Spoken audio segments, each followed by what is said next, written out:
Hello, welcome to Salisbury Cathedral and to the reflection for today, the 21st of July. I'm Robert Titley, the Cathedral's Canon Treasurer, and it's very good to be with you once more. I'm just trying to kill the sound on my computer so that it doesn't disturb us. Yesterday was the best day ever. Not for me, you understand. Like millions of other people, I was just trying not to melt yesterday. Not for me, but for Jeff Bezos. The Grand Duke of delivery consumerism has taken some of the billions of dollars that he's garnered from his Amazon empire and devoted them to a project that yesterday came to fruition as a rocket blasted him and 3 crew members to the edge of space. He was not the first to do this. The British member of the super rich club, Richard Branson, had done something similar a few days earlier, but the Bezos blast off got him and his fellow rocket riders further and higher than the leader of the Virgin Empire managed to do a few days earlier. Now let's think about that Earth whose surly bonds Mr. Bezos briefly slipped yesterday.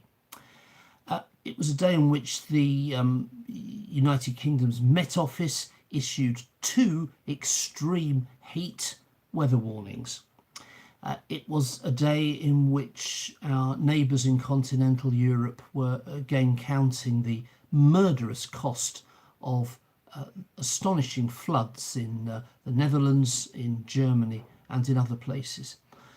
It was a day when, faced with those pieces of news, at last I don't remember any person saying in public that this whole question of global heating and climate breakdown was really something that it was best to be agnostic about, as the evidence wasn't compelling. It was, and alas, it is. So it leads me to ask whether spending roughly $1 billion, give or take a dime or two, on giving 4 people 11 suborbital minutes is really what we need just now. It feels to me an irrelevant achievement, almost a grotesque piece of escapism. It may seem the same to you, but apparently not. Mr. Bezos sees his project rather differently. Talking about the difficulties that we are beset by in climate breakdown, he says we need to take all polluting industry and move it into space and keep Earth as this beautiful gem of a planet that it is. Now, Jeff, won't that be rather a big job? Well, Mr. Bezos didn't get where he is today without thinking big. And as he went on to say, big things start with small steps. And that's what this suborbital tourism mission allows us to do. So if we believe him, this is not so much a vanity project as the first tentative steps on a fundamental piece of green research, building a sustainable suborbital future for the planet's heavy industry. And more than that, he said it had almost an existential effect on him as a person. He said that brief trip had reinforced his commitment to tackling the climate crisis and protecting planet Earth. When you go to space, said Mr. Bezos, and see how fragile it is, you want to take care of it even more.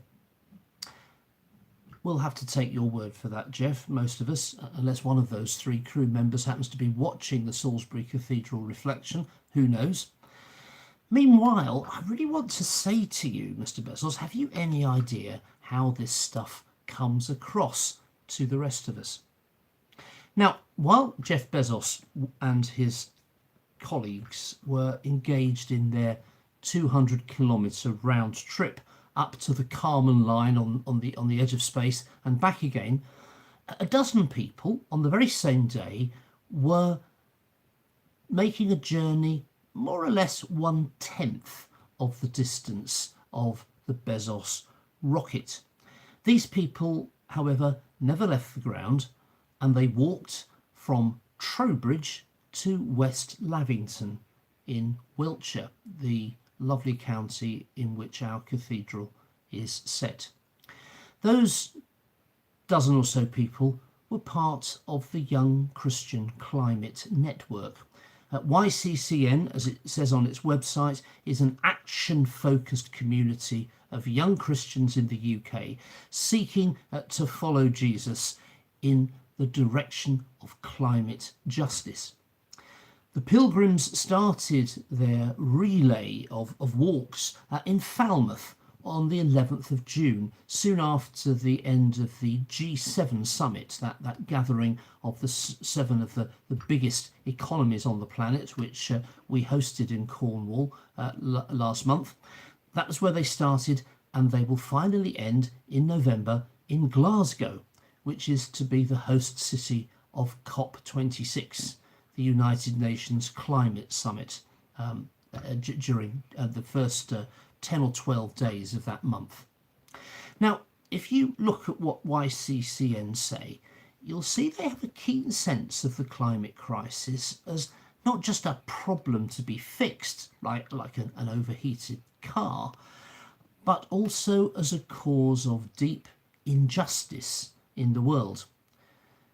The climate crisis arises, they say, from our abuse of God's creation and our broken relationship with our neighbours worldwide, who suffer most from its consequences. Their aim, as they walk, is to raise awareness of COP26 and all that is at stake when the nations of the world gather in Glasgow, and also to pray for those who will be there, our leaders, our representatives, and also to pray for us, the people who vote for them, to pray that we may all, as YCCN puts it, rise to the challenge. Well, I leave you to judge which of yesterday's journeys did more for the care of our planet and its most vulnerable inhabitants. The YCCN pilgrims arrive here at Salisbury Cathedral tomorrow afternoon, Thursday the 22nd of July. Do keep them in your prayers, and Jeff Bezos too. Goodbye and God bless.